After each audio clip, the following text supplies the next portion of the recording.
Okay.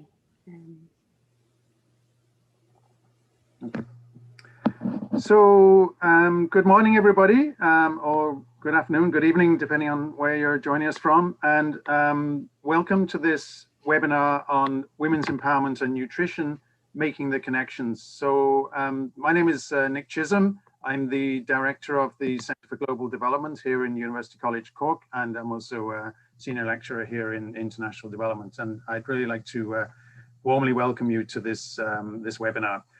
So this is the final webinar in a series of 3 that we in the Centre for Global Development have been holding jointly with IFIAD, which is the Irish Forum for International Agricultural Development, on the broad theme of food systems and nutrition. So the overall aim of the webinar series is to contribute to dialogues amongst Irish development organisations, as well as more widely on some key food system challenges, particularly in the context of the run-up to the UN Food System Summit, which is taking place, as you know, later this year. So the first webinar, which was held about a month back, addressed the impact of COVID-19 on food systems and how to build back better. The second webinar, held 2 weeks ago, focused on the challenge of how to make nutritious food affordable. And then this webinar addresses women's empowerment and nutrition and how to address these issues simultaneously in research, in programming, and in projects. Just to let you know that we've registered these events as independent food systems dialogues, which is, part of the overall process in the run-up to the UN Food Systems Summit. So issues arising from these webinars are going to be fed into that broader Food Systems Summit process. I'd like to thank in advance the co-conveners of these webinars, who are Patrice Lucid in IFIAD and my colleague Solange Cullen here in UCC, for doing a fantastic job in putting these webinars together. There's been quite a lot of work involved, but they've really sort of done a brilliant job in organizing these webinars. I'd also like to thank Isabel McLaughlin for the really invaluable technical support. And just to let you know that this webinar is being live streamed on YouTube, and we're recording it. So the recording will be available on YouTube in probably a day or so, and it'll also be available both on the Centre for Global Development website and also the IFIAD website in due course, along with copies of the presentations. So this webinar focuses on the challenges of women's empowerment, with a focus on nutritional empowerment. We have some great speakers from different parts of the world to give their perspectives on this issue today, and they'll be introduced by our chair, Dr. Barbara Doyle Prestwich, in what follows. Before introducing Barbara, I'd just like to mention that here in UCC, we're doing a lot of work on these issues on food security and nutrition. You can follow us on Twitter at UCC Food Security. We also have a master's program in food security policy and management that some of you may be interested in, and I'll put details of those in the chat. So now I have great pleasure in introducing Barbara, who's going to chair this webinar. So Barbara Doyle Prestwich is the acting head of plant science in the School of Biological, Earth and Environmental Sciences here in UCC, and she works in the areas of sustainable agriculture, plant science, genetics and biotechnology. Barbara's been involved in a range of research projects over the years on sustainable agriculture. She's worked, for example, with farmers in the high Andes to promote sustainable potato-based cropping systems, and also in a range of other research activities. And Barbara is also a very valuable member of the steering committee of the Centre for Global Development here, and is leading the introduction in UCC of a digital badge in citizenship for global development. So with that, I'll hand over to Barbara to chair the event. Okay, great. Thanks for that, Nick. So we will have 3 sessions today. And in our first session, we are going to look at how to link women's empowerment and nutrition, in particular through using the Women's Empowerment and Nutrition Index. Then our second session will take a closer look at what Irish and international development partners are doing around women's empowerment and nutrition.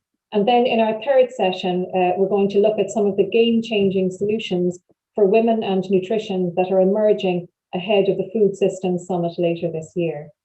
I would encourage you all to put your questions at the end of the sessions in the Q&A facility. So I look forward to that later. And we look forward to some great, insightful discussion as we go through the morning. I'd encourage, and I know you will, all the speakers to please stick to time. We have a lot going on this morning. Okay, so next I'd like to introduce our first speaker. And in session 1, we're looking at how to link women's empowerment and nutrition. So the Women's Empowerment and Nutrition Index.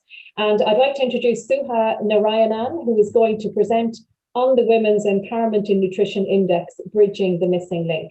And Suha is a research fellow at IFPRI, New Delhi. And Suha's research interests straddle agriculture, food and nutrition policy, and human development.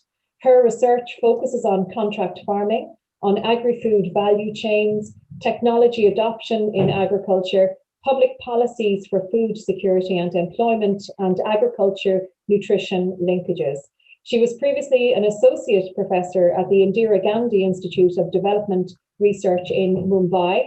And so over to you, Suha, you're very welcome.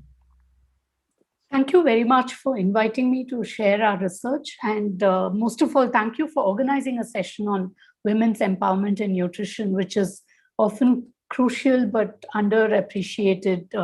And I guess many of us here today have thought deeply about women's empowerment and nutrition. And these two streams tend to be discussed independently of each other. And so what I want to do in the next 20 minutes is to take you through what I call our journey, because we are not sure we've arrived at a destination yet, but we get the sense that we are going in the right direction. And our attempt is to actually bridge these two links and bridge the missing link and bring these two streams together. I want to acknowledge that a lot of this work has been supported by the IMANA grants, the Innovative Methods and Metrics in Agriculture and Nutrition Actions, which is funded by UK Aid. And I also want to mention that this is not in a solo effort, and my collaborators, Erin Lenz, Marcia Fontana, Bharti Kulkarni, and Anuradha Dey. And now, of course, our group of collaborators is increasing. So with that long preface, let me dive right in. Our motivation was to contribute to a shift in thinking about empowerment. And we wanted to do it in the context of women's own nutrition. I think many of us read a lot about how women's empowerment influences children's nutritional status.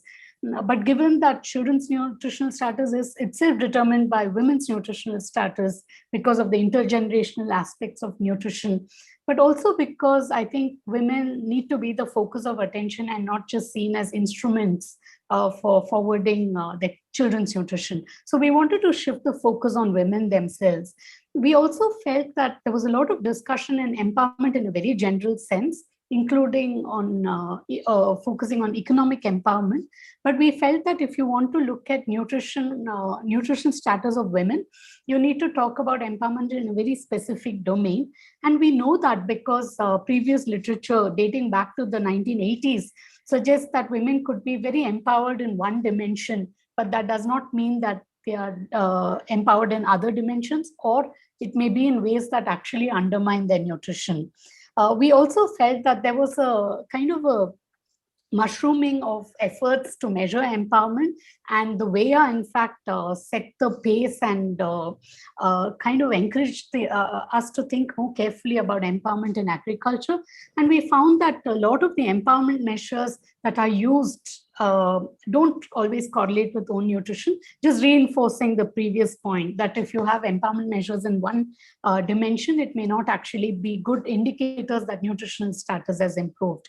And we are increasingly seeing that even though the awareness of women's nutrition as an end goal is integrated into a lot of livelihood programs today, we don't have appropriate metrics to evaluate whether we have moved the needle. So we felt there was a need to conceptualize and find a way to measure something that we called nutritional empowerment. And we defined it as the process by which individuals acquire the capacity to be well-fed and healthy. And this entails gaining access to control over intakes of food that are adequate and nutritious, having knowledge about and say over health and nutritional practices, and support. So you need support from both family, the state, and other institutions, civil society institutions, to secure and maintain adequate diets and good health.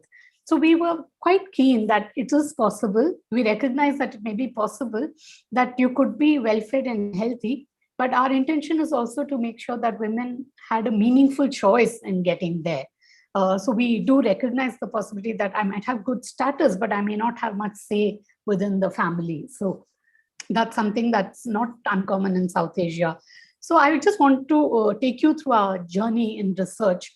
We started off by doing some desk research to understand how these links were mapped so far. And then we went on, we found that there were many attempts, but that kind of fed into the way we were thinking about the problem. And then we undertook formative research in Bangladesh, Odisha, and Bihar, which are 2 states in India, in collaboration with a lot of non-governmental organizations. And then we started using the formative research, we conceptualized our definition of nutritional empowerment, and we decided on a metric that would actually can be used as an index, and validated it for women, men, and mothers-in-law. And I'll talk a little bit about each of these shortly. And then since then, we've gone on to validate it in other contexts within India. And most recently, what we've tried to do is to abbreviate the index, because our index has 40 indicators, or 33, if you look at different options we present. And we felt it was still not very usable. And so we've tried to use machine learning techniques to abbreviate the index to just 20. So our formative participatory research was in the areas that you see the flags marked. And there we learned, the research that we did was actually, we trained women in the communities to use digital voice recorders and interview each other on issues relating to empowerment and nutrition.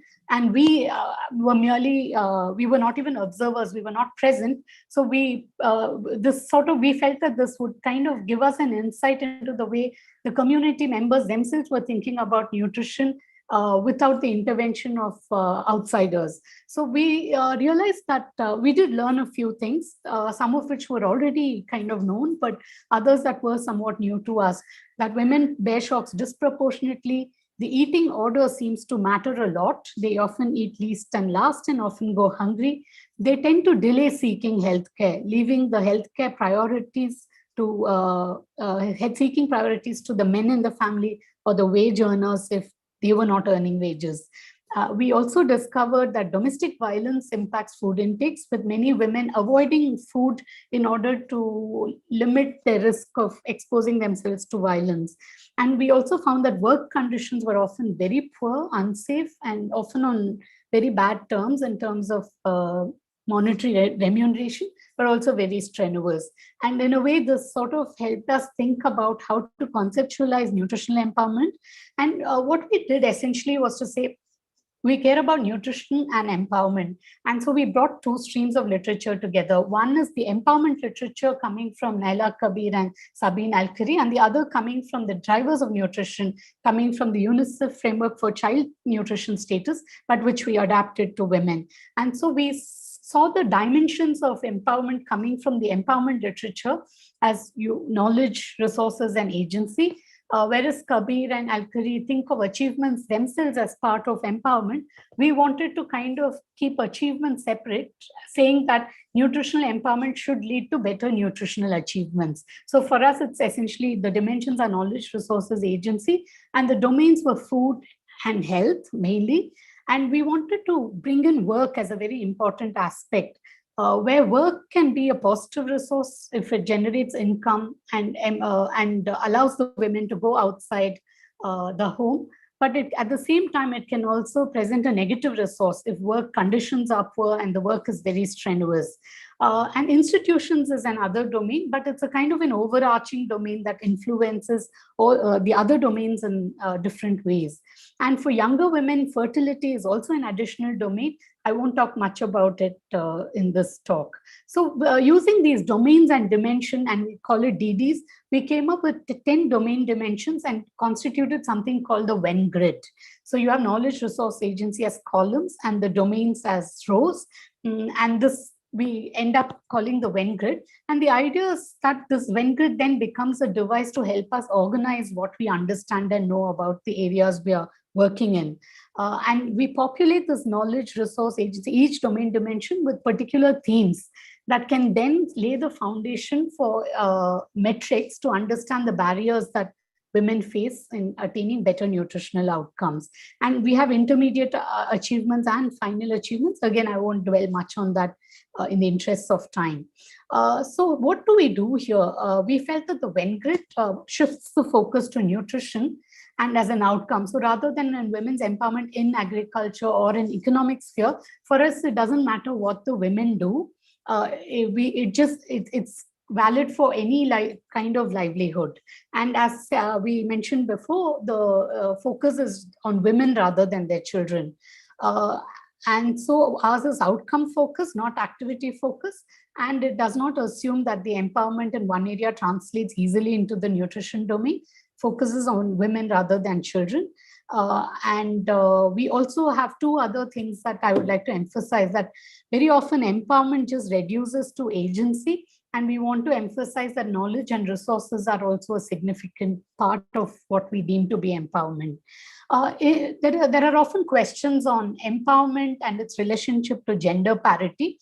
And we chose not to include it explicitly in the way we think about nutritional empowerment. So although ours is called Women's Empowerment in Nutrition, the metric we devise is you can compute it for any individual, including men.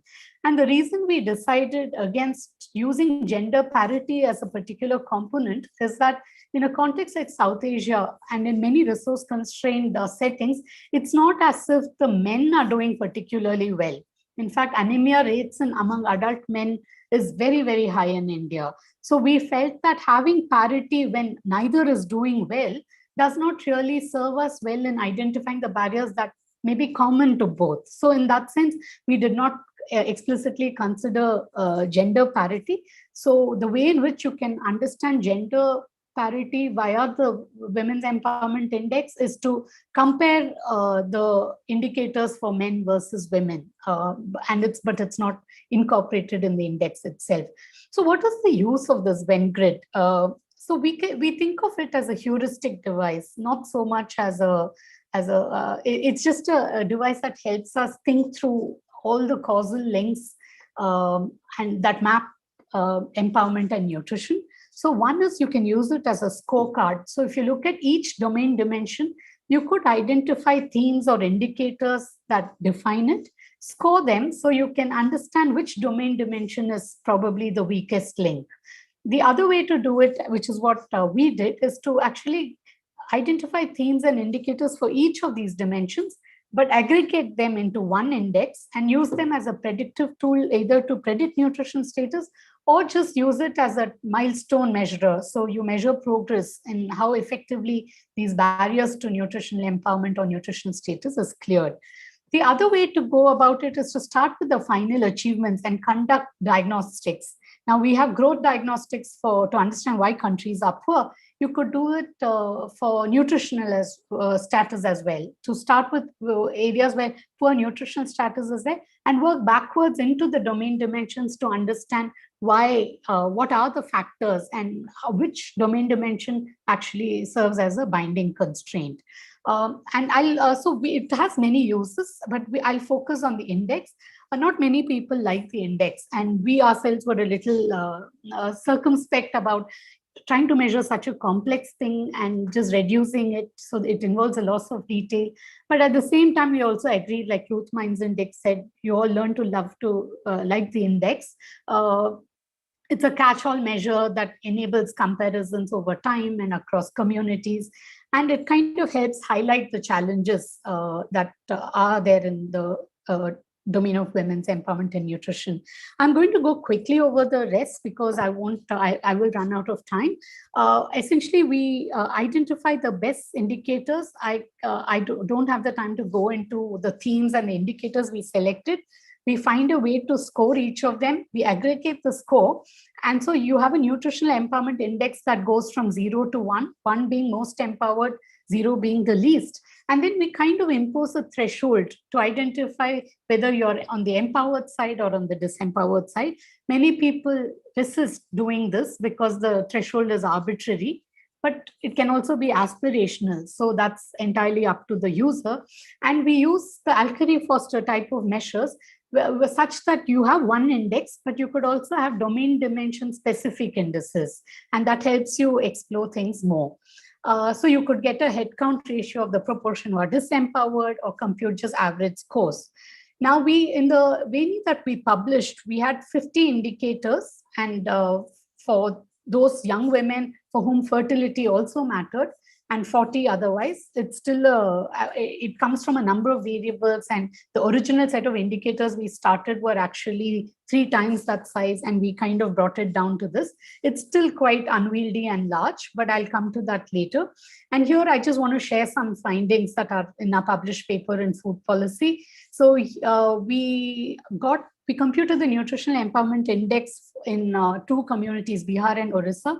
And you see that the male spouses are clearly doing better than the WANI women. But surprisingly for us, the mothers-in-law were doing worse. And this was kind of went against our idea that mothers-in-law are very powerful within the household, and we expected them to be more empowered. And I'll show you how the WANI can also bring out insights on why this happens. This is again the same thing, but here we split it into Orissa and Bihar. These are 2 very resource-constrained regions, but with very different social contexts. And you see these are broadly similar in terms of pattern. And we started off saying that we care that our index should kind of be correlated with nutritional outcomes. So this is to check whether it happens. And we find that the WANI that we compute is actually positively correlated with BMI as well as anemia, although to different degrees. And we also tried it with dietary diversity scores, which is more easy to implement. And we found that those correlations were very strong, much stronger than for hemoglobin and BMI. And then we, as I said, we impose a threshold and count the number who's empowered. And this is just an illustration of the kind of computations you can have to understand the extent or prevalence of this nutritional disempowerment. And the WANI, the Alkari-Foster measures, allow decomposition so that you can apportion the total nutritional empowerment into specific domain and dimensions. So you understand what is the contribution of each domain and dimension to someone's empowerment. So this is again an illustration of how that is possible. And I'll stop here because then I still want to just say a couple of other things in terms of future directions.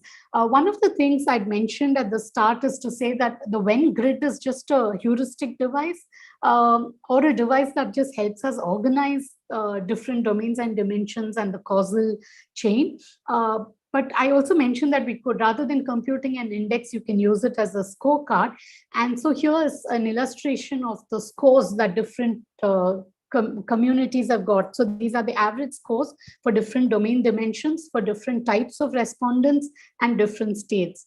Now, I know I'm not going to get a medal for clarity for showing you this graph, but I'm going to show you something that's more striking and where you can learn quite a bit. Now, I indicated that mothers-in-law in India, South Asian communities tend to have more power within the household, but they may have more power in some areas, but in some areas they don't. And food knowledge is a very good example. Younger women have been exposed to a lot of media training programs by the government, and they tend to be more aware than their mothers-in-law. So in some sense, the older women are relatively more nutritionally disempowered when it comes to food knowledge. And these are just illustrations on how you can use it. And if you look at health agency, there's a remarkable difference between the spouses who are male in our sample and the women who don't have freedom to go to the health center on their own and so on. So this is again an illustration of being able to identify exactly where the barriers are. I'll skip over these initial results. This is just some learnings. We felt that resources actually come out as very important. As I said already, mothers-in-law were surprisingly more disempowered relative to younger women, but not in all domains. Men were also not as empowered as we thought they might be. So with that, I'll kind of move to the concluding comments. In terms of further work, so we feel reasonably confident that the WANI works. but it works only in South Asia because we have not really tried it in other contexts. So just to go back a little bit, one of the things we had done was to implement it in different states in India. So if you look at the map on the right side, we started in Eastern India in Orissa and Bihar, but we then moved to Maharashtra, which is in the center, Kerala and Tamil Nadu in the south, and West Bengal near Calcutta in the far east. So we've tested it there and it works everywhere. But at the same time, it's still South Asia. And I think it needs to be validated in more contexts because before we know it, it's truly a useful metric. And we have got a second grant to work in Kenya. And we look forward very much to taking it to Sub-Saharan Africa and understanding better what VANI implies in Sub-Saharan Africa. I'd also pointed out that 40 indicators is too much. And so one of the things we had been trying was to abridge the indicator as well as the survey instruments. And we've been using machine learning techniques to abridge the VANI to a 20 indicator VANI. And we found that among the 20 indicators, virtually 10 or 12 of them are already asked in general purpose surveys. So our goal is to see, can you incorporate questions that you need for VANI into general purpose surveys so that the applicability is or incorporation of it into regular routine research is easier. So that's an effort that we are currently pursuing. The other two things are, one, we computed it only for rural areas and for rural contexts. There's still scope for us to take it to urban areas where food environments and obesity are bigger problems. Again, our focus was also on undernutrition, and we found actually at the upper tail where people are overweight, being more empowered also leads to greater BMI, and that is not something that you want. So we do need to work more with VANI and incorporate a different set of indicators if we want to make it work even for overweight and obese. So I'll stop there. I didn't want to go into which indicators and which themes we had selected, but I'm happy to take that as part of any questions or share materials with any of you if there's interest. So I'll stop there and thank you for this opportunity.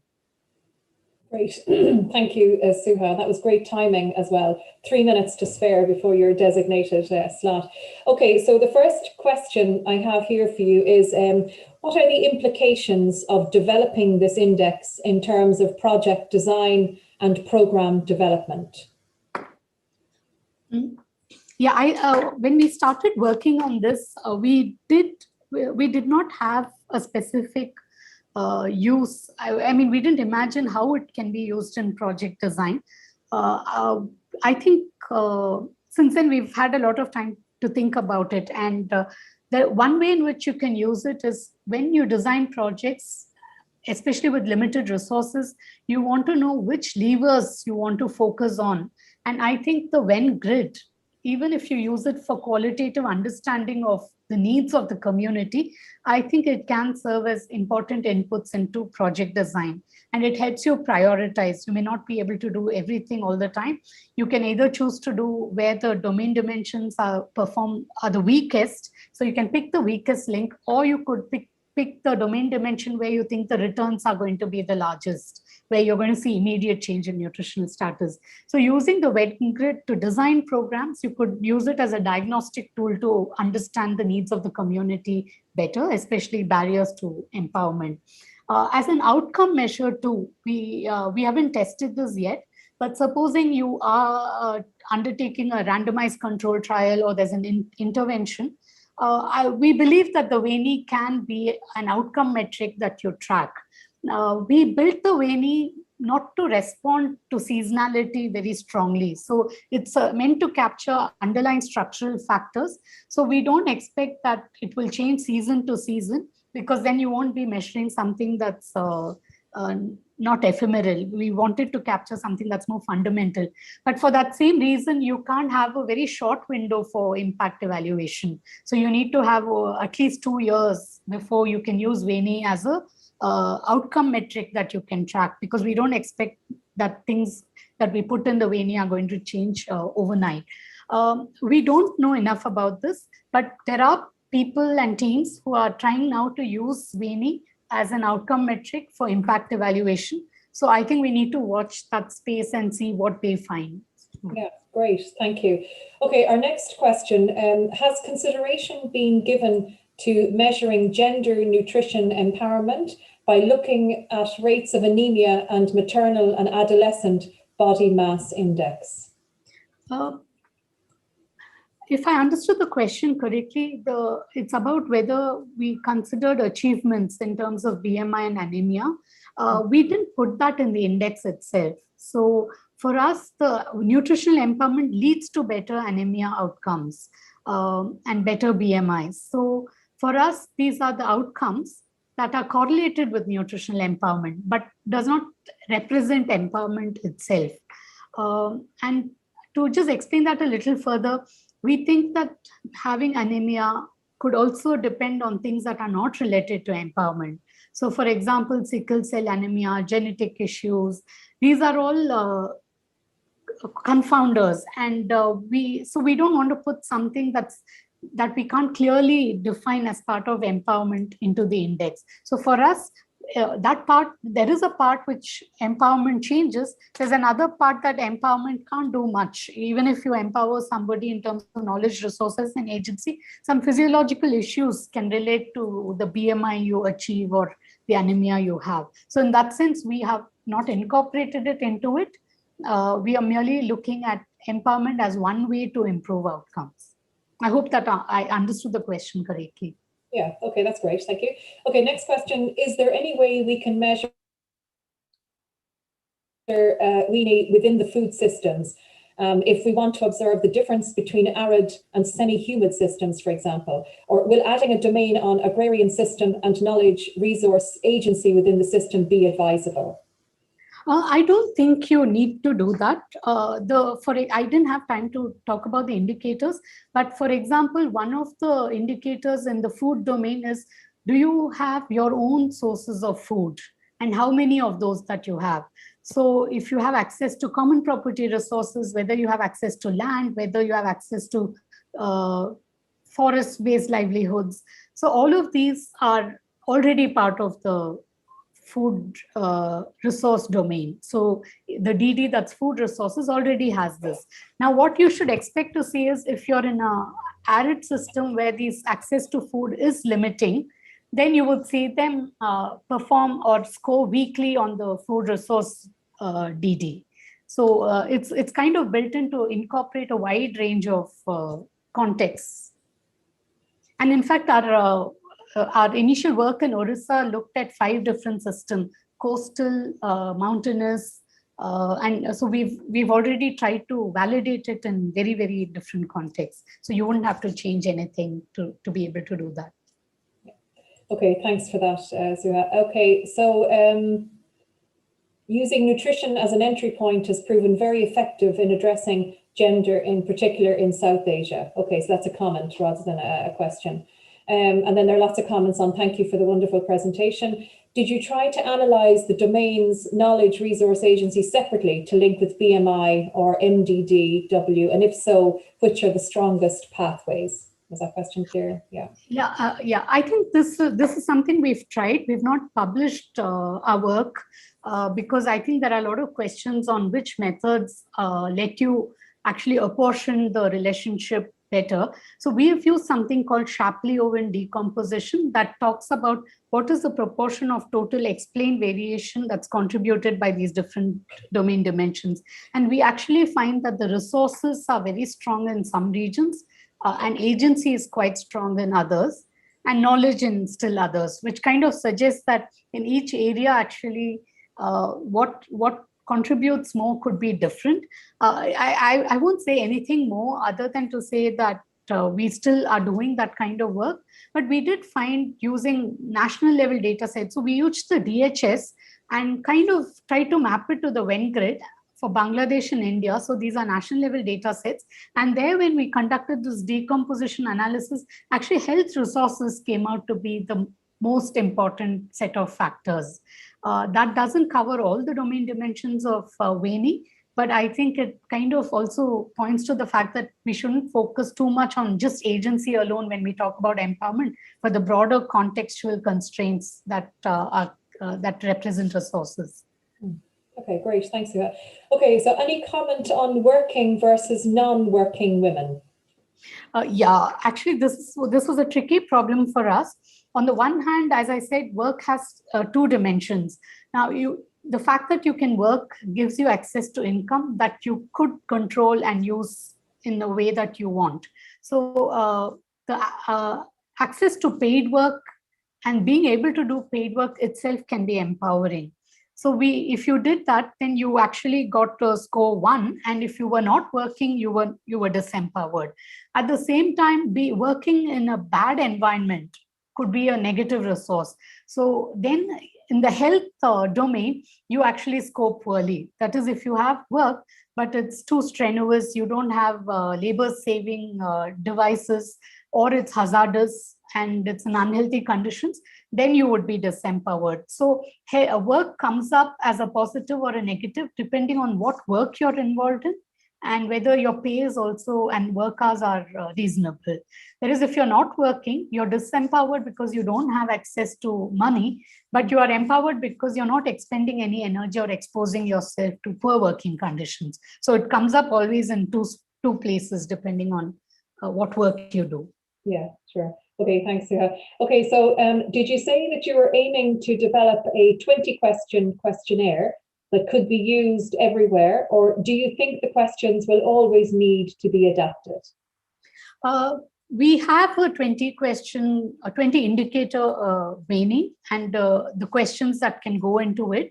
But because we've only tested it in South Asia, we do advocate that you look at the list of indicators and see if it makes sense for where you're working. For one example is in the context where we work in, we use whether women use veils as an indicator of institutions. Now that may not be appropriate in many contexts. So you may want to change that and replace it with something else that represents the same underlying concept. So with that caveat, I think the 20 indicators can be used anywhere, and we have a toolkit that we'll soon share. But I think doing some exploratory research to ensure that it works for the particular context you have in mind is better. Yeah. Okay. And so did you consider the integration of climate risk factors and nutrition effect on women's empowerment across your study areas? And if you did, then what was your inference?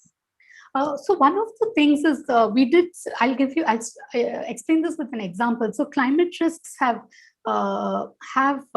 reduced the availability of common property resources that was important sources of food for many communities. So they would say that 10 years ago, we were food self-sufficient. Now we are not, and we are forced to work. Now, if you take WANI at one point of time, it's not going to capture that. But if you measure WANI at one point of time and then go back after 5 years, you're going to see some domain dimensions have probably responded to the climate risks, and you see that they're more disempowered than they were before. So that's the sense in which the climate risk is captured, but we don't explicitly capture climate risks. Rather, we capture the consequence of climate risks on what represents empowerment, but we don't ask, did you face a climate risk? I think that's for the researcher to kind of link. So there you would use the WANI indicators as something to be explained and look at why the WANI indicators fell over time. And that's the way you would use it. Yeah, brilliant. Okay, we have time for one more question, and it is, do the indicators cover gender-based violence? And do you think the WANI of parts, or at least parts of it, can be used in fragile settings? Actually, I think Solange can comment on the fragile settings context. We did include gender-based violence. And one of the stark things is it's quite laughable when you ask men if they were beaten up at home, because they just laugh and say, how is that possible? But I think that itself says something. So we did capture gender-based violence and what was the support system available to them to cope with that violence. And you see that the men all say nobody experienced violence, and women do report violence, even though it's underreported and we know the issues associated with it. There are problems, but we do capture gender-based violence. And I think even the differences between mothers-in-law and daughters-in-law and the position within the family is quite starkly captured through that. But in fragile settings, my honest answer is no. I've not really tried it in fragile settings, but I don't see why, if you are able to interview someone and talk about these, I do think in terms of the risks and hazards, you could potentially use Veni, but I don't know enough about it to have a clear answer at this point. Yeah, sure. Okay, that's great, Suha. Thank you. And perfect timing. It's 11:40, so we're going to move on with our next, but thank you very much. Thank you. Okay, so over to our next session now, session 2, where we're going to take a closer look at what Irish and international development partners are doing to address issues around women's empowerment and nutrition. So we're going to hear evidence and responses from Ethiopia, Niger and Tanzania. So I want to introduce Solange Cullen, and Solange works in the Department of Food Business and Development in UCC. Her most recent work was as a researcher and overseer of a collaborative research project between UCC, ICRAF and Mekelle University in Tigray, Ethiopia. Her main field is gender, agriculture and nutrition. Her past work focused on women's empowerment in agriculture and linkages to food and nutrition security in Ethiopia and a livelihoods analysis in Malawi. So over to you, Solange. Thank you. Thank you, Barbara. That's great. Yeah, so if I could just get my slides. Oh, perfect. Thank you, Isabel. Thank you, Barbara, and good morning, good afternoon to everybody. So I'll be presenting the results of my research on women's economic and nutritional empowerment in relation to food security. You will see throughout, it was very inspired by what Suda's work has done.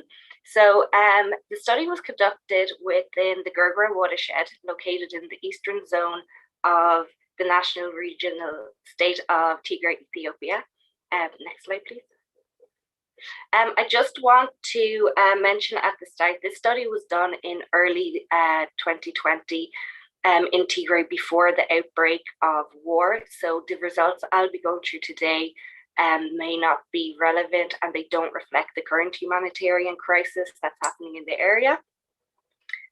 So this research was the second round of data collection on women's economic empowerment using the AWE, which Suda mentioned. And then we saw that there were gaps between economic empowerment and your basic food security indicators. So we wanted to incorporate the concept of nutritional empowerment. So I think Barbara mentioned the research was part of a collaborative study between UCC, Mekelle University in Tigray and ICRAF, Ethiopia. Next slide, please. So the total sample of this study was 405 women living in both female and male-headed households. And we also wanted the sample to reflect the difference in households living between midland areas and highland areas of the watershed. Next slide, please. The first index we used as part of the methodology was the Abbreviated Women's Empowerment in Agriculture Index, also known as the AWE, and that derives from the most commonly used tool to measure empowerment in agriculture. It was developed by IFPRI to measure empowerment, agency, and inclusion of women in the agricultural sector. The abbreviated index retains 5DE, or the 5 dimensions of empowerment, and that's used to measure women's participation and decision-making regarding production, income, assets, leadership, and workload. I'll go through them as we go along. And it focuses on 3 pillars of empowerment: resources, agency, and achievements. The second index was very much inspired by Suda's work.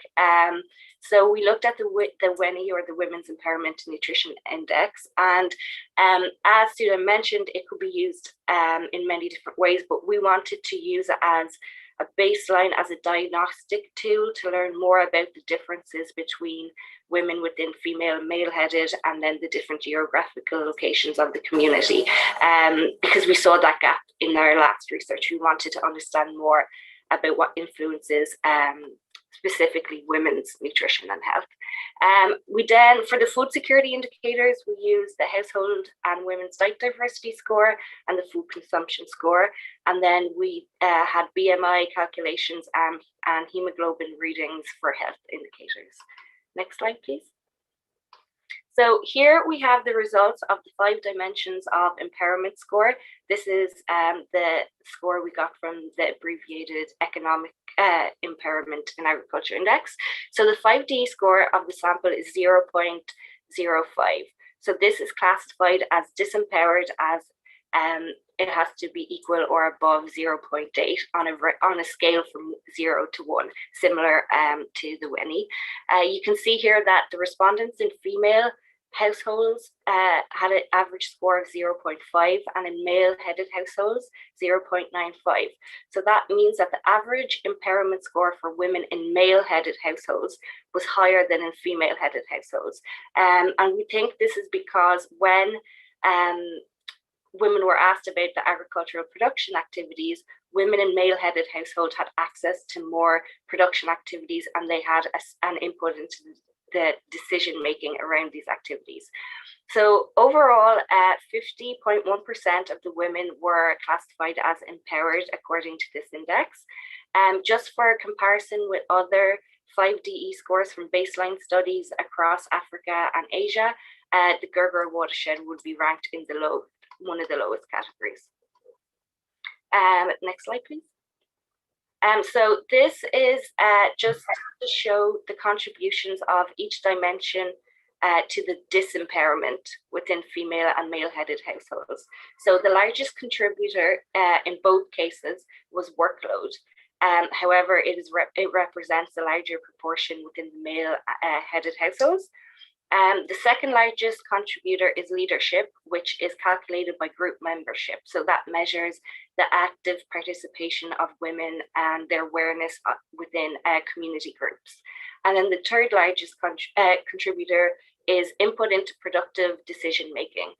So to achieve adequacy in this indicator, women have to participate and have an input into decision making in at least 2 production activities within the household. And then the remaining contributors to disempowerment in both female and male-headed households was access to credit, input into income-making decisions, and access to assets. Next slide, please.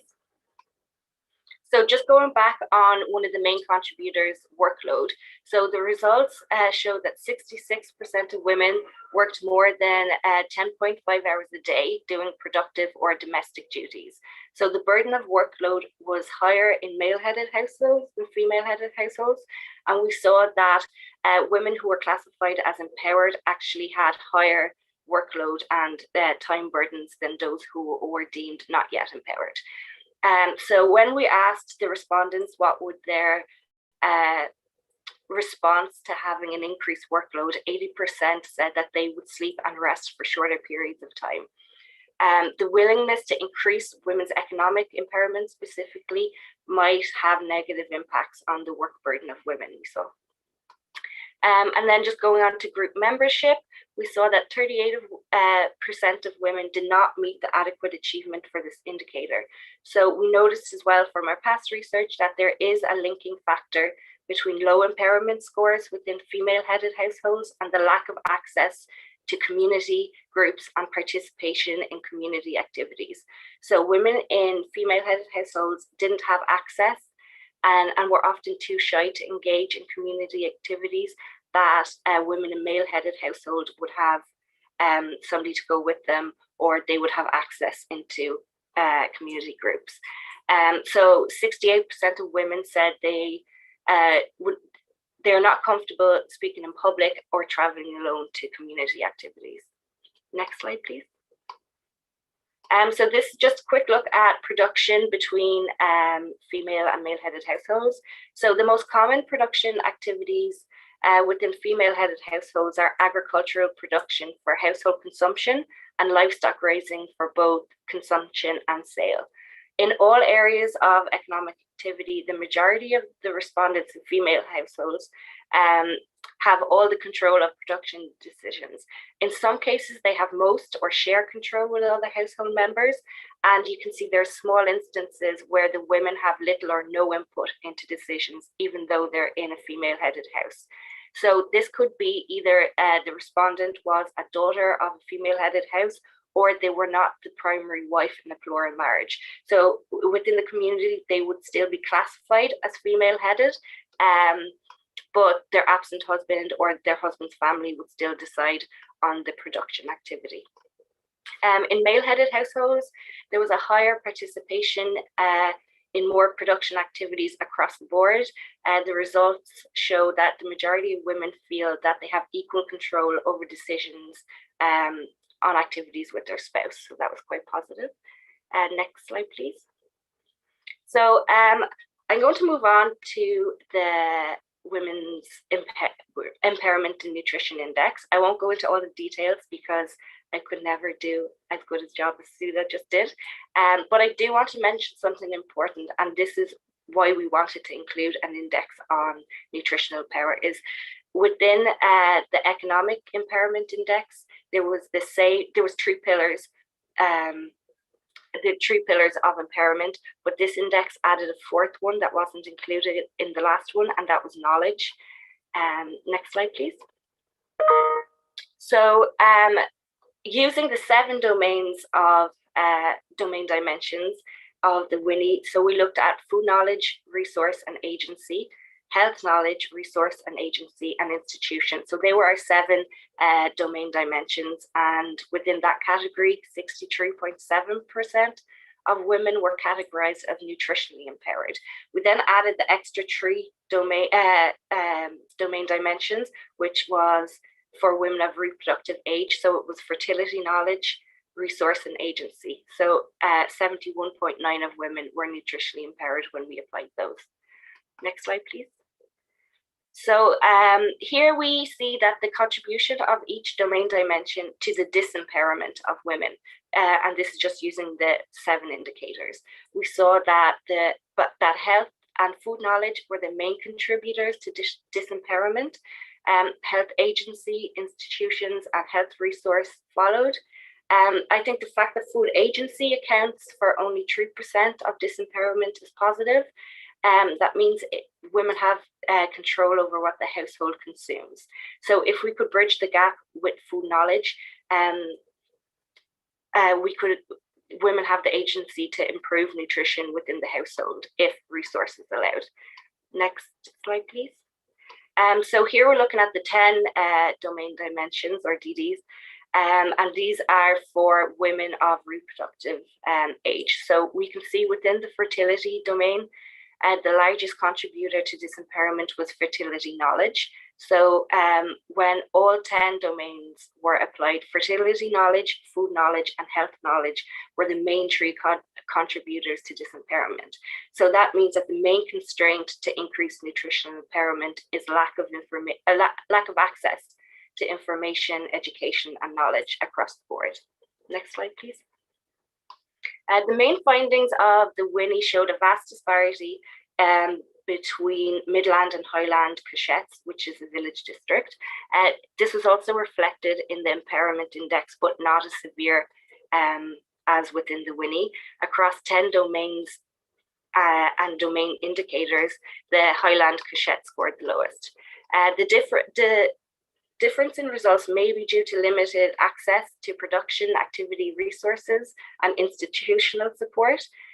Results showed that 0% of respondents in the Highland Cushette had access to running water, and 0% of respondents received any health extension training on nutrition and fertility. This is also matched with extremely low education levels. So 80% of respondents reported having no education in any form. Next slide, please. Here you see the results show the correlation between the 2 indices. Female-headed households are less empowered than male-headed, both within the AWE and the WINI, and those who are empowered in both. Under 40% of women have achieved empowerment in both indexes. So the main issue is to focus on female-headed households. Next slide, please. So these are some of the food security indicators. You can see here on your left, the food consumption score shows that the distribution of households within each category are 4% for, 7.4% borderline, and 0.2 acceptable. There was a correlation between the food consumption scores and the 5DE score, and the WIG concludes that there's a positive association between economic and nutritional empowerment on the household food consumption levels. And then you can see on the right that 64.4% of households fell within the medium category of household diversity score. Next slide, please. So this graph shows that both household diversity score is higher in male-headed households and empowered households, whether it be the AWE or the WINI, and this reflects the pattern of results throughout the study. However, what's interesting here is that the women's diversity score didn't vary more than 0.2 across all categories. The link between empowerment and food security correlated for household indicators, but the women's diversity showed that although household consumption and diversity was related, individual diversity was extremely low and didn't correlate to empowerment status. Next slide, please. So I'll just quickly go through some of the health metrics. So of the 383 respondents that weren't pregnant at the time, 41.9 were classified as underweight. Overall, the BMI in female households was slightly lower, but there was no, it varied between couchettes and there was no correlation between mean BMI and WINI scores. The mean hemoglobin levels across households and geographic locations were all above the threshold of anemia. And then among the non-pregnant women, 14.1% were anemic. We found that the mean hemoglobin readings followed the pattern of the WINI impairment scores. Next slide, please. Okay, conclusion. I know I'm a little bit over time. Okay, so the main challenges to address moving forward are the high rate of women that are underweight, the issue of women's individual diversity not being impacted by their impairment status, the need for focus on female-headed households, specifically increasing their access to resources, and the lack of support for the Highland area. We need nutritional extension work to improve diversity and access to information and knowledge of which resources are available, and to find a solution to these issues in a way to bridge the knowledge gap and not further burden women with increased workload. I also say, as I mentioned earlier, the current situation in the area is an ongoing conflict area. So I think the main priorities of this community right now are security, are safety and food security. Okay, thank you. I'll leave it there. That's great. Thank you, Solange. That was excellent. So we'll take questions for your talk at the end of the three speakers. Okay, so we'll come back to those. Our next speaker is Marlene Hebe, and Marlene is going to present on how Global is connecting women's empowerment to undernutrition prevention and treatment in Niger. Marlene is a public health nutritionist with a master's in public health nutrition and a master of engineering in food technology. Marlene is a nutrition advisor with Global and is coordinating the implementation of Goal's flagship NIP approach in 5 countries. Welcome, Marlene. Over to you. Thank you. Thank you very much, Barbara, for the presentation, and thank you for the opportunity. It's my pleasure to be here today to speak on behalf of my colleague from Goal Niger about the Unit Life project funded by UNCDF that they are currently implementing. So for those not familiar with Goal is an international humanitarian and development agency currently present in 14 countries and implementing a range of projects. However, in all our programming, we try to support resilience and to foster inclusion using system thinking approach and as well as social and behavior change. Next slide, please. So the Unit Life project is an 18-month project implemented in Zinder region in Niger since October 2020. And the project targets to plan to reach a bit under less than 300,000 individuals, with 15% being women. The objective of the project is to contribute to reduce sustainably chronic malnutrition in children, focusing on women empowerment, market system development for biofortified crops, gendered social behavior change communication, and also the use of digital technologies. Next slide, please. So we all know that good nutrition allows children to thrive. They can grow, they can develop, they can learn, they can play, they can participate and contribute to their communities.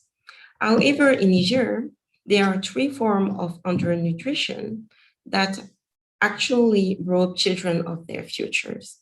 These are chronic malnutrition, acute malnutrition, and anemia.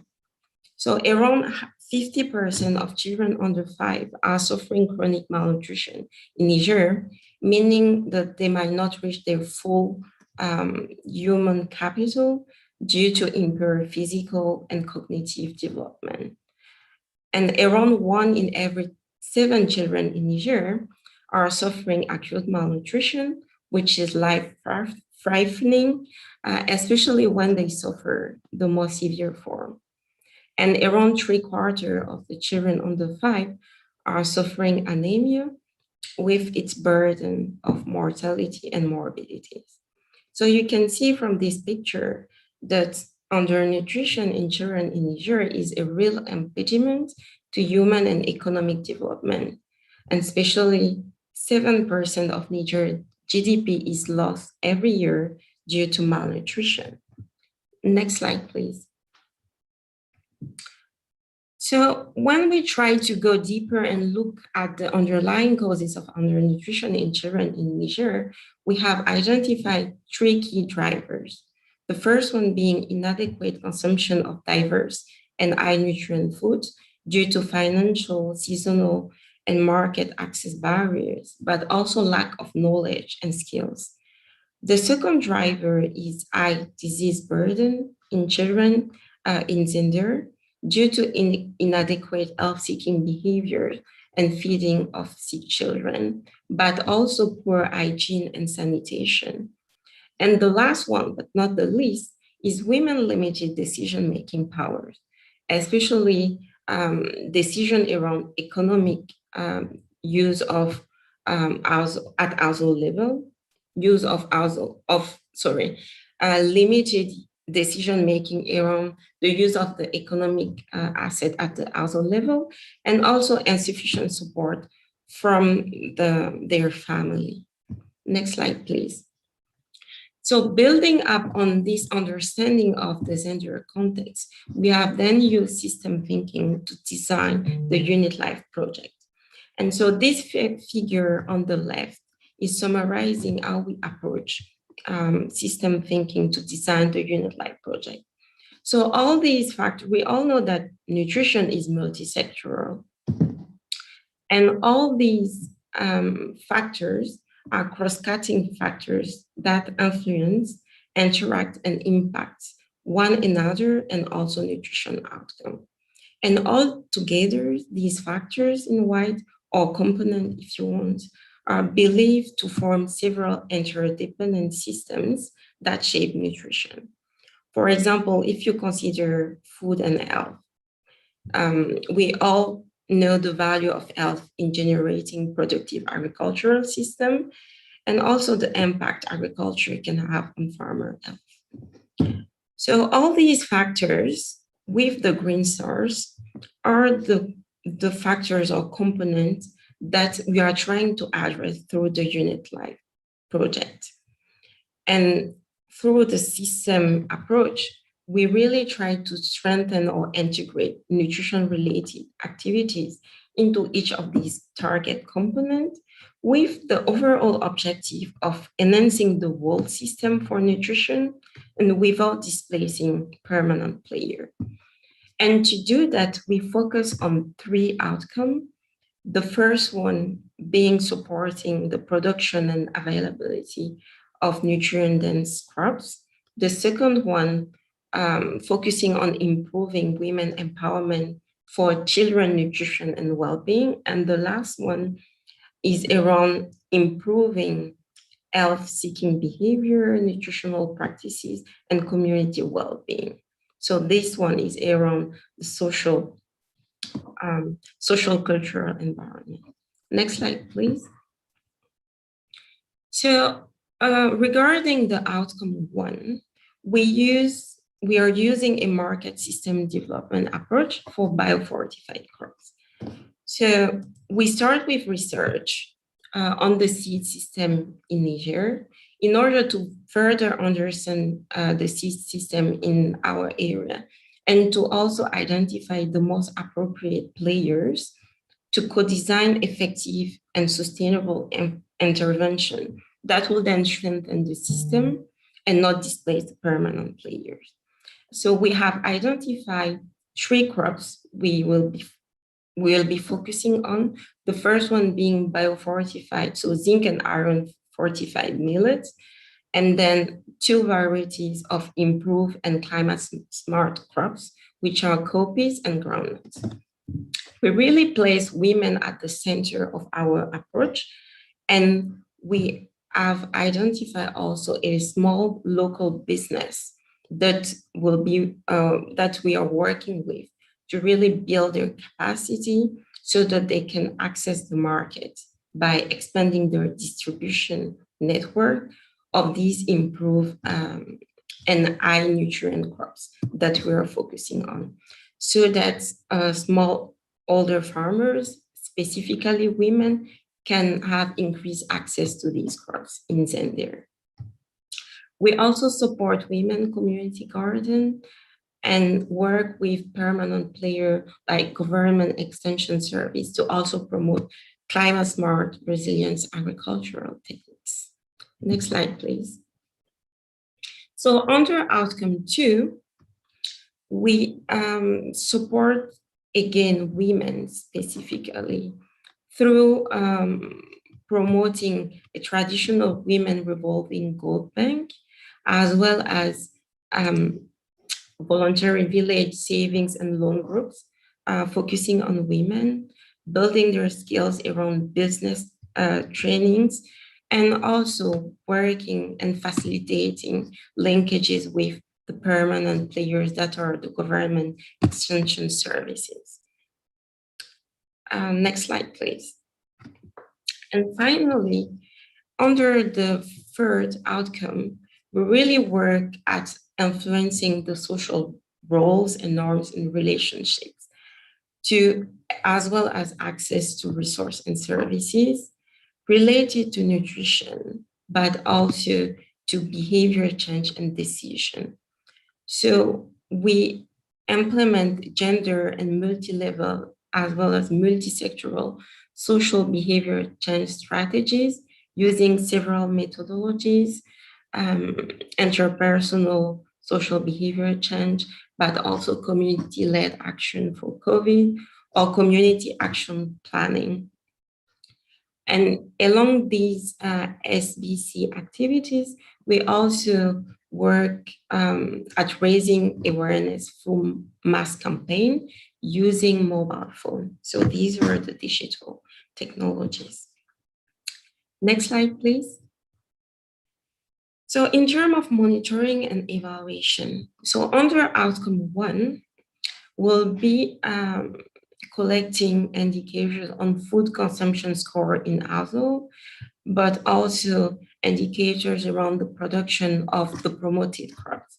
So the nutrient-dense crops that we are promoting, as well as the biofortified crops and production of vegetables.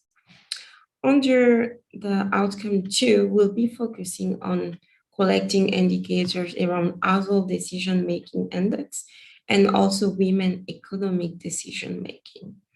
And on the last one, we'll be looking at knowledge, skills, and practices, and also dietary diversification, especially in children. Next slide, please. Thank you. So this was all I had to share with you today on the Unit Life project. Thank you very much for your attention, and I'm happy to answer any of your questions. That's great. Thanks very much, Marlene. We're going to take questions after our next speaker, if that's okay. Yeah. All right, great. Yeah. Okay. Thank you. Yeah, brilliant. Thank you for that. Okay, so our next speaker is Rosemary Sila, and Rosemary is going to present evidence from a cost of diet assessment conducted in Liberia by Concern Liberia. Okay, so Rosemary is Executive Director of the Centre for Counselling, Nutrition and Healthcare in Tanzania. And this centre is an indigenous, non-governmental, non-profit organisation in Tanzania, and it was established in 1998. It focuses on improving the quality of life of women, children, adolescents, and other vulnerable groups through optimal nutrition, care and support, counselling, and women's empowerment with active community involvement. So welcome, Rosemary. Thank you very much.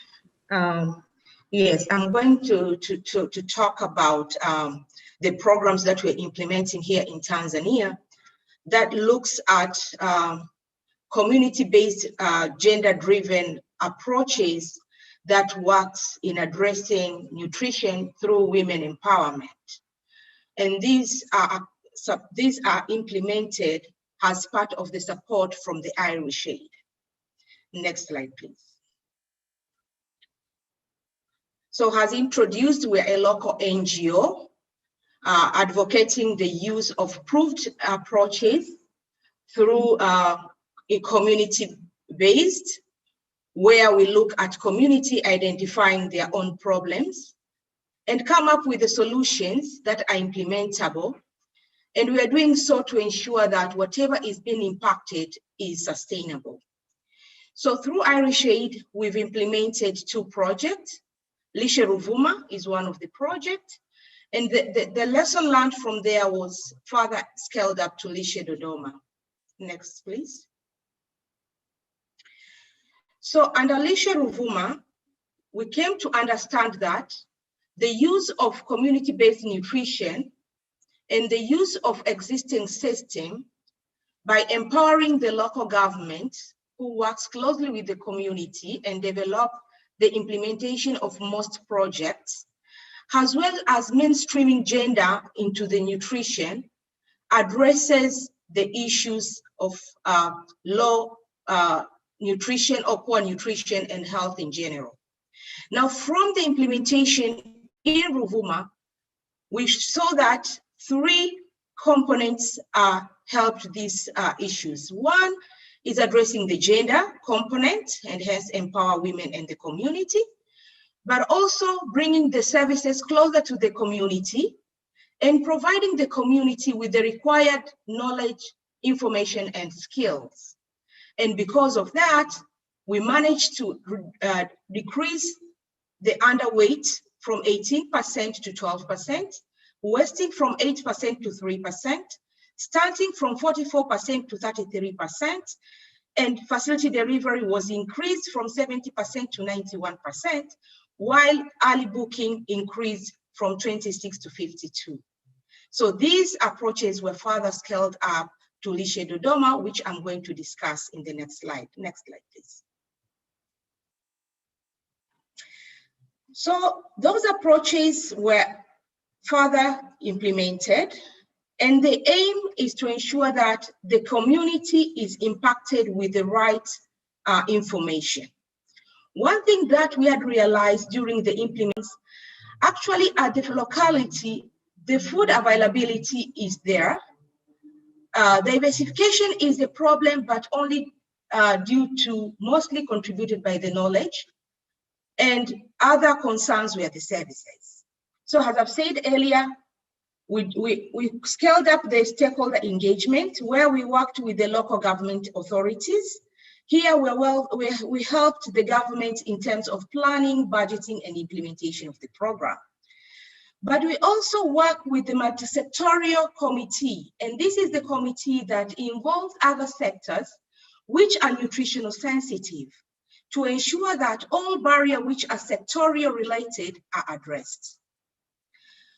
But we also work with the community health workers, community volunteers, and other community leaders who are influential to impact the behavioral change at the community. But we also used an approach, which is a community-based approach. This is a community participatory approach designed to identify problem and bottlenecks, derive doable solutions, and monitoring the implementation of the agreed plans.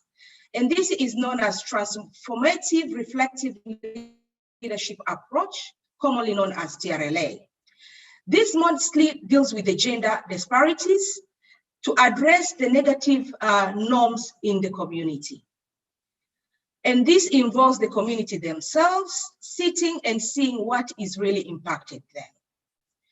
But again, on terms of the service, knowing that there are issues with the community people reaching the services at the health facility, we started to use a community platform which is used to reach people and provide maternal, child, and newborn services, used to also go there and do the growth monitoring services, but also to promote behavioral change.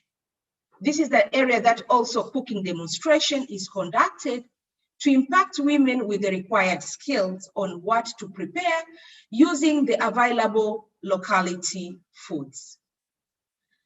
So while doing so, we also found that not all approaches are implementable as they are in different communities. So as part of the things that were identified during the implementation is that there's some climate change emergencies that also impact the nutrition. And this mostly impacts the nutrition by increasing the workload to women to go and look for water a long distance, but also food security and food diversification becomes a barrier. So as a result to that, we had to embark in construction of wells and teaching on what to plant during the drought season, and also encourage tree planting. Next slide, please. So these are our targeted population. We work with the entire community, women, men, children under 5, as well as pupils in schools. Next slide. So as discussed earlier, we do work with the stakeholders, engagement, who are local people. And here we're working with them to ensure that we are improving their planning to be nutritional sensitive, to ensure that they well budget using the available resources, but they also take into account nutrition, which has been left aside for a number of times. And also we help them to ensure that the implementation strategies or approaches in the community are well understood and can be scaled up and further implemented even after the end of the project. Now, going forward, we are going also to help them to have a climate sensitive planning and budgeting to ensure that also issues of the climate change are also taken on board. So as you can see in the picture on your left, this is what we found before we helped them with the water, whereby they used to dig the wells to find water. And this, not in the nearby place, but they had to walk a distance. But with the support from Irish Shade, we managed to construct the wells and relieve women long distance walking to seek for water and have more time to take care of their families. Next slide, please.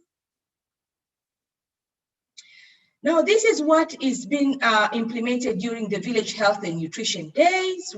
There is education, under 5 services, both community related as well as facility related. So this is implemented in collaboration with the nearby health facilities to ensure that those women who are coming from a distance, they can still get their services there. Men also are not being left behind. Different nutritional status for adults, men are also taken. Next, please. And this is the TRLA that I was referring to, whereby the community themselves sit, discuss, identify their problems, and implement accordingly. Then we as consulates, we continue monitoring and evaluating how they're proceeding and impacted them with the required knowledge where there is a gap. Next, please. So as a result of this, we've been seeing a number of improvements. Some are gender related, which are further translated into nutritional and health outcomes. So we have seen that due to the TRLA, there is an improvement in family decision-making by involving women, but also there is a joint ownership of the properties. There is a reduced workload in the facility, but also people have learned how to produce within their locality using the available resources, things like vegetables, and also keeping protein-sourced food to ensure that they feed their children and family well. And because of this, we have seen an increase in a number of issues addressed, whereby the uptake of health facility deliveries has started, ANC uptake is increased, but we're also seeing reduction in different forms of malnutrition. Next, please. So though we have not done an evaluation, but the routine data has already started showing that mainstreaming gender into nutrition empowers the community with the required knowledge, skills to address their nutritional issues. But also reducing the gender disparities increases the collaboration within the family to address a common goal. It has also seen that in the areas where we are implementing the TRLA, the results yields are better than those villages where TRLA is not implemented, hence confirming that mainstreaming gender is key in addressing these issues. But again, community approach found to be more reliable and more effective as we're addressing the root cause of the problem from the community itself by their own identification. So we have prepared a video that shows concerns around climate change that can be watched.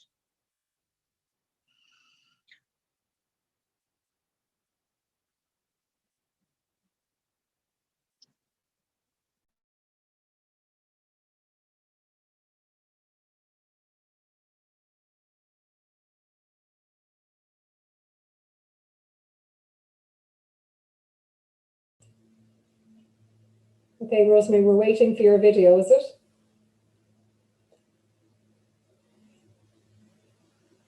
You're muted, Rosemary, yeah. Oh, I thought Isabella was playing it. Okay, Isabella, are you playing the video for Rosemary?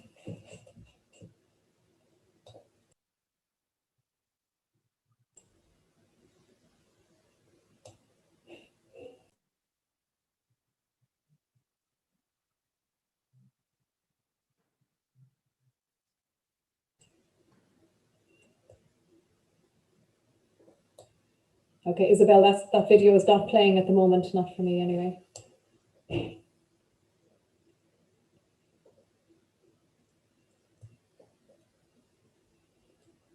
Okay, we'll just wait another minute, Rosemary, just to see if we can play that video for you.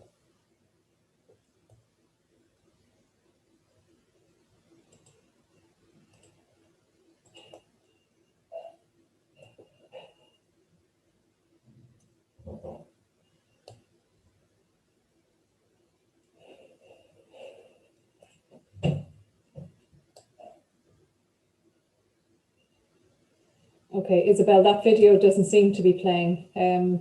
Maybe we can put a link into the chat, Rosemary, would that be okay? Yeah? That'll be fine, yeah. Yeah, sorry about that now, some technical issue there. Yeah, we can just put the link hopefully into the chat and people can watch it there, all right? Okay, thanks, Rosemary. You finished your presentation now, have you? Yes, Yeah. Thank you very much. More information will be found in the next slide for further information on what we're doing as consulates. Okay. Okay, Isabel, do we have one more slide for Rosemary then with the further information on it?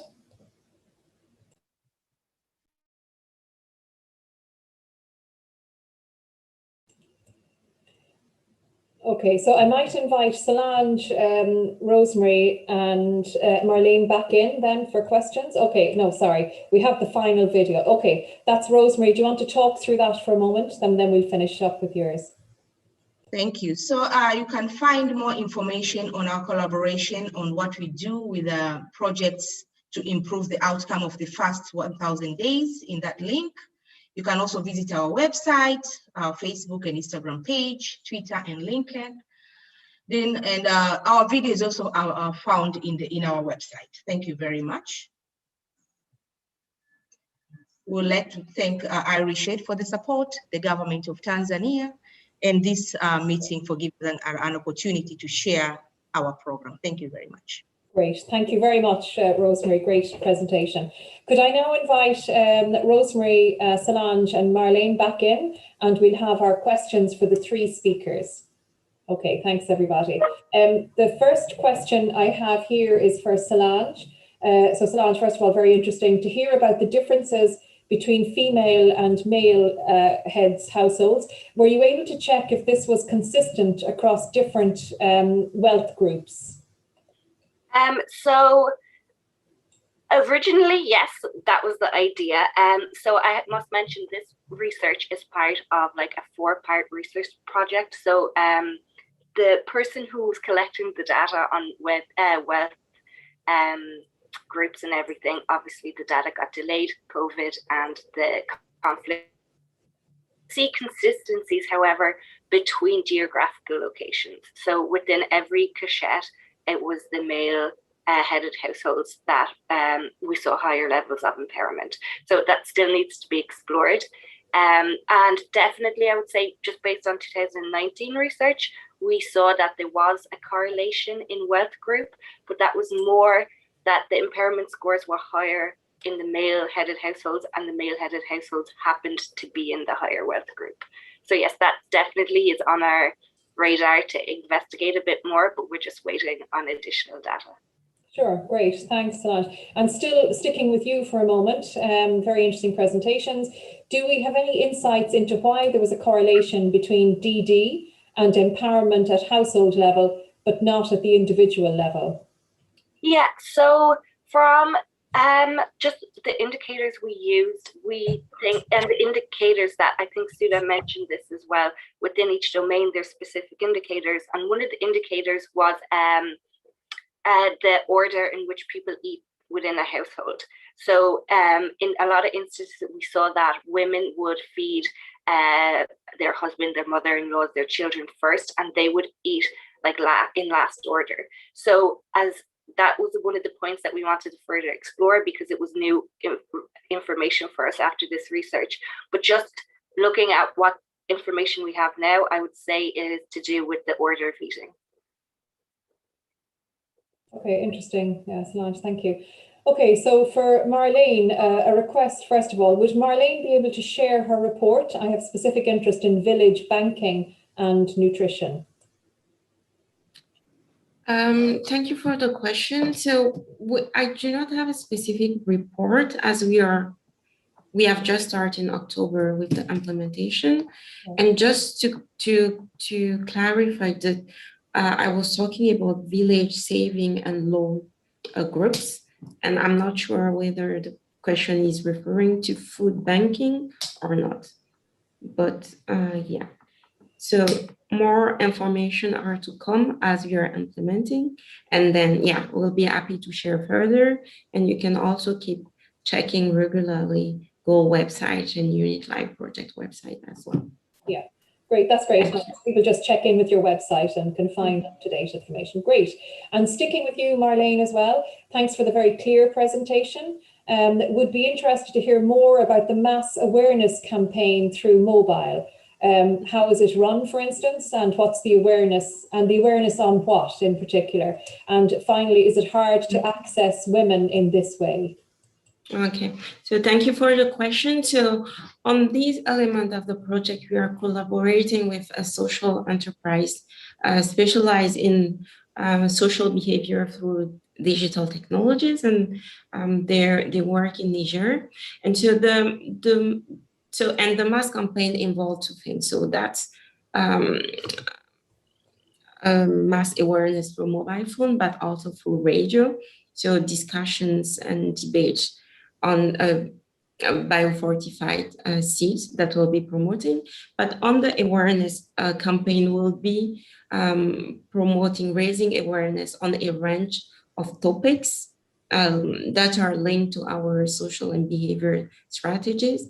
And as we said, we are not trying to promote only nutrition, behavior related to nutrition, because as we have seen, there are several drivers of undernutrition in Zender. So the topics will range from nutrition related, but also to health-seeking behaviors, to dietary diversification, to household joint relationship, these kind of topics. So it will really be across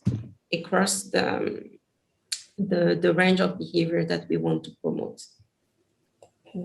Great, thanks for that, Marlene. Okay, the next question is aimed at all the panelists, and it is whether there is convincing evidence that improved nutrition is a good proxy for improved livelihoods, not livelihoods, yeah. Okay, so I don't know who wants to come first in on that. Rosemary, maybe would you like to go first on that? So is there convincing evidence that improved nutrition is a good proxy for improved livelihoods? I would say yes for Tanzania. As we're dealing with mostly under 5 women and men as well, we have seen that once we have impacted them with good nutrition and addressing the malnutrition issues or nutrition concern, we reduce a number of issues. We reduce the burden of the health facilities. We improve the development of the families in terms of production. We also improve student improvement in school and outcomes. But so overall, by addressing nutrition, you not only improve the livelihood, but also you are reducing system burden of the nation and the nation outcome as well. Thank you. Great, thanks, Rosemary. Solange, would you like to come in there? Yeah, so I will completely agree with Rosemary. I think that once nutrition is improved, even just physicality of work burden is going to improve. And as Rosemary said, that leads to productivity and your household income, your household economy.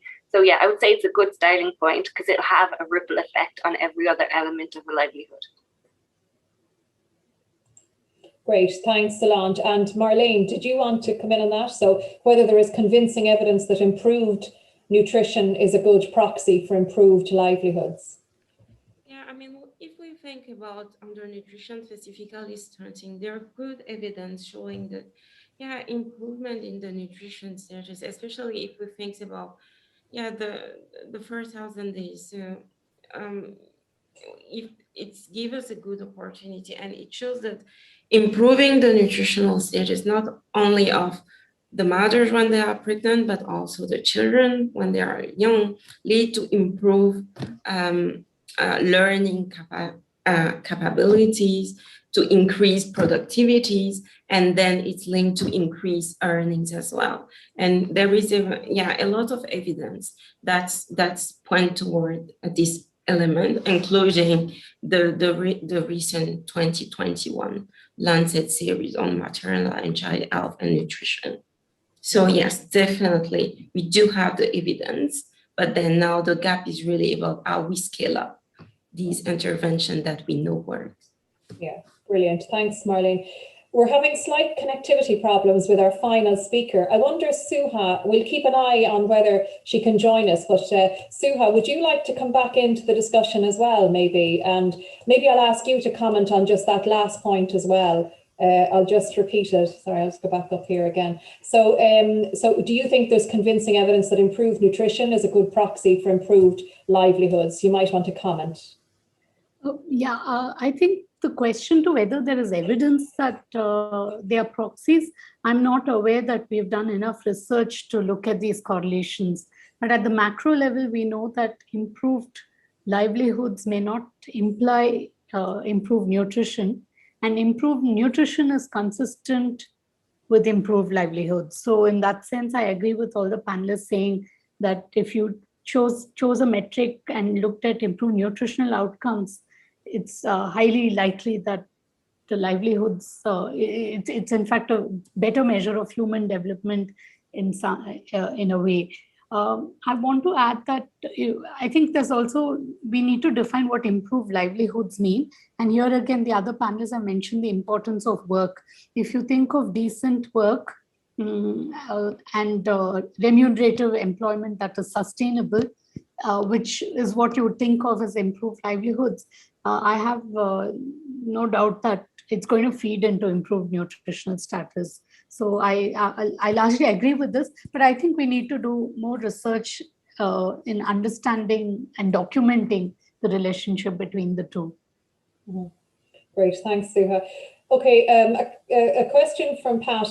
Could you talk about the data on wasting and stunting reduction in children, which is very significant? And is there data on the severity of the malnutrition? And is there any data on the reduction of wasting at birth? And he also says, thank you for a great presentation. I'm not sure who the question is directed at, but who'd like to come in and answer that? Does anybody want to comment on that? So data on wasting and stunting reduction in children, which is very significant. And is there data on the severity of the malnutrition and data on reductions of wasting at birth? Would anybody like to take that? Maybe I could try. Yes, thanks, Marlene. Well done. Yeah, it's not 100% here, but I will try. I mean, overall, I mean, at global level, I think within the nutrition sector, we are advocating for more research to try to better understand the relationship between wasting and stunting. There is a relationship, but we need deeper understanding how it works and how each other is related to another one. Then in terms of data on wasting and the severity of wasting at birth, I can talk about undernutrition overall and maybe chronic undernutrition.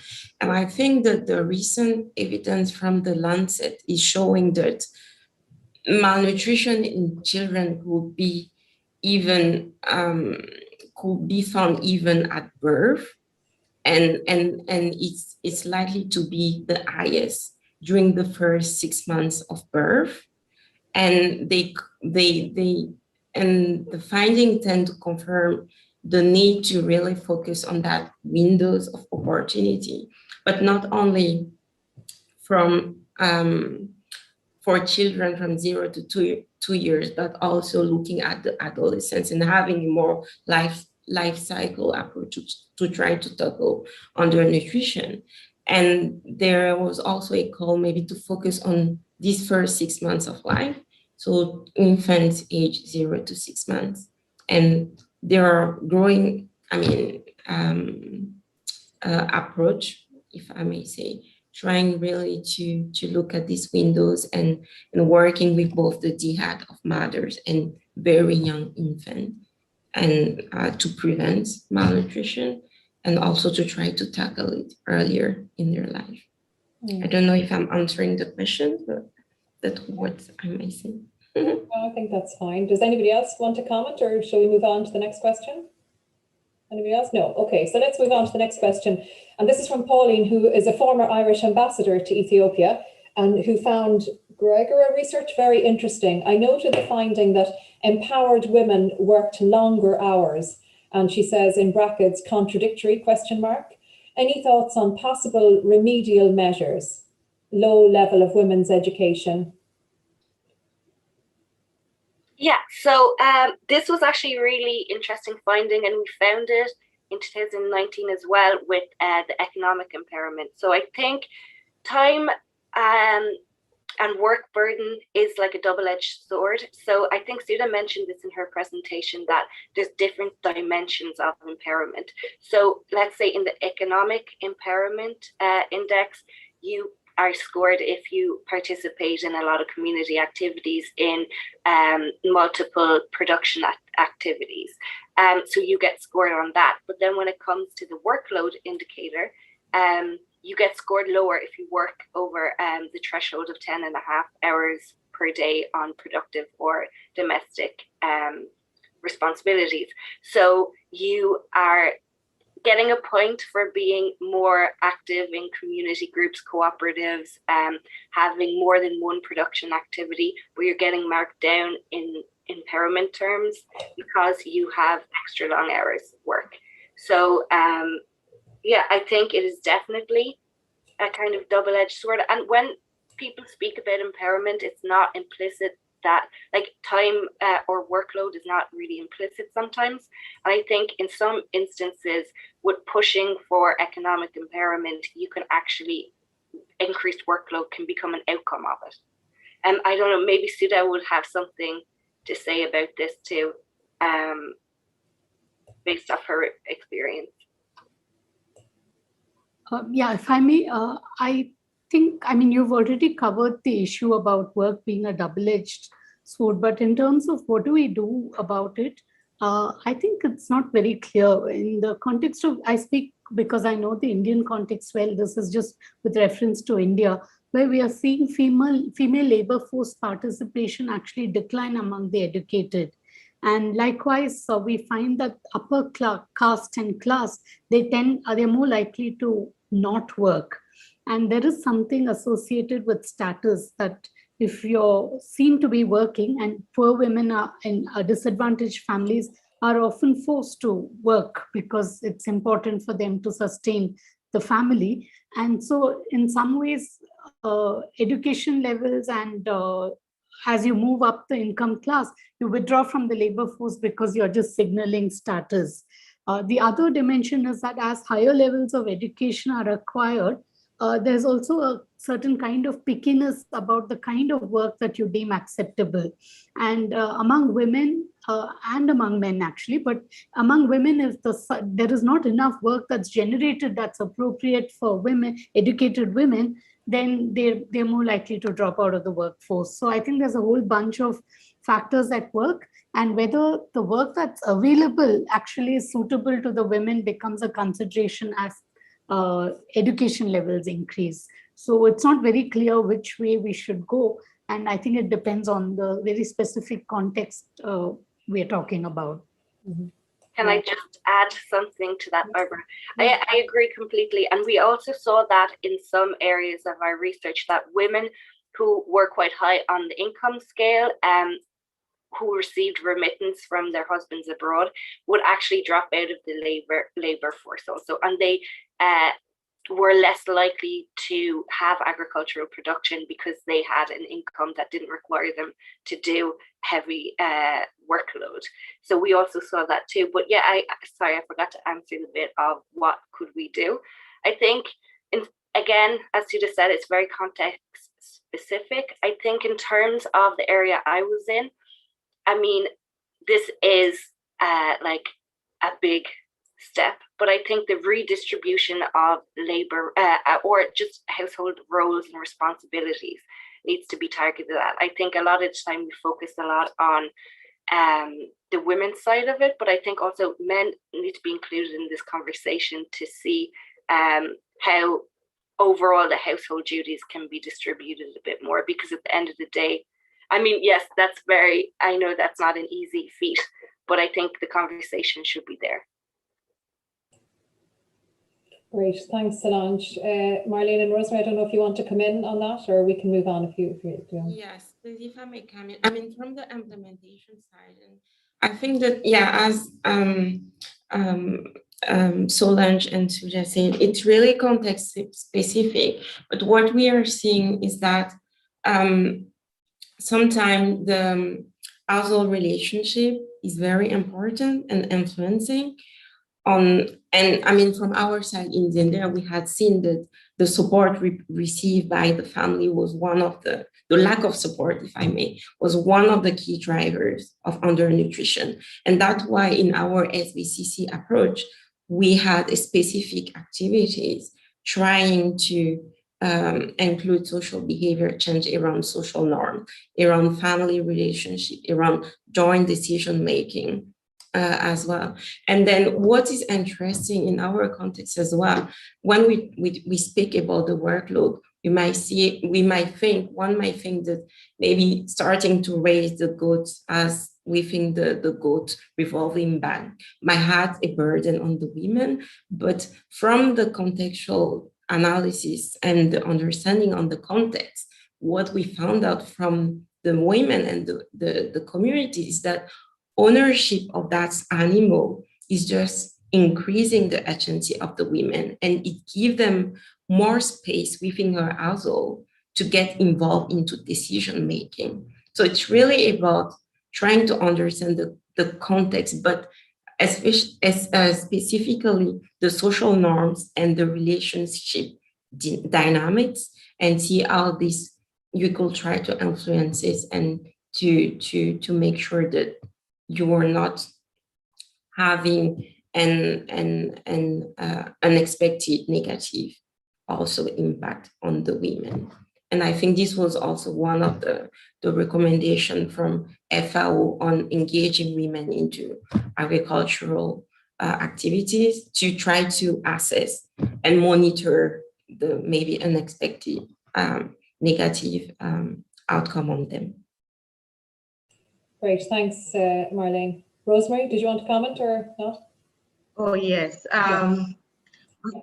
We have been observing that issue of women heavy workload, as well as property ownership, has also impacted women's community nutrition in general. And this is the reason why we had to mainstream gender disparities in our program. So we have seen that though women in the areas that we work are actually the main producers of the food and the cash crops, but they had no say on how these products should be handled. So after harvest, sometimes the men will sell everything that has been harvested and not leave anything for consumption in the household. And also due to the patriarchal nature of the community, the woman has no say on how to handle the situation. As a result, hunger and poor nutrition in the community. So by coupling it with the gender component and having the community to discuss their own problems and how it impacts their family, that really helps in increasing women involvement in ownership. And we're starting seeing improvement also in nutrition, but also in the family upbringing as a whole. Education, enrollment in education, children to schools have also improved just because of uprooting the component of gender and ownership and women roles and responsibility in the community. Also, the task shifting of some of the tasks from women to men has also really relieved women to further take care of other more concerning nutritional issue. Thank you. Yeah, great. Thanks, Rosemary. Solange, back to you. There's a comment and a question here. Thanks for the presentation. Quite helpful result, especially so for the research in food systems. Just wondering if you've validated questionnaires which can be adapted for us in various use, maybe that is, for use in various settings. Yeah, so my questionnaire was actually a combination of validated questionnaires. So I used elements of the economic empowerment index. That's given, like the toolkit for that gives you an example of the questionnaire. And again, I followed the instructions of SUDA for indicators for the nutritional empowerment, and then the food security ones are the base. Again, I had, like, the questionnaire was almost molded to fit both empowerment indexes, and again, it's context specific, so the indicators were chosen based off my prior knowledge of the area and what was most relevant to the women in that community. I'm happy to share the questionnaire. I take no credit for it because it is just an amalgamation of others' validated questionnaires. That's great, Solange. Thank you very much. I just want to say that in case somebody is waiting, people are waiting for Maureen Mukitha to join us. Unfortunately, Maureen has had some connectivity issues and she's unable to join us today, unfortunately. We will try and get her back on another occasion, but apologies for that. Technology has let her down, it seems. The slides from today are available on the IFIAD website under ifiad.ie Food Systems and Nutrition. You'll be able to find the slides from today there. Let's see if we still have a little bit of time. We might take one final question.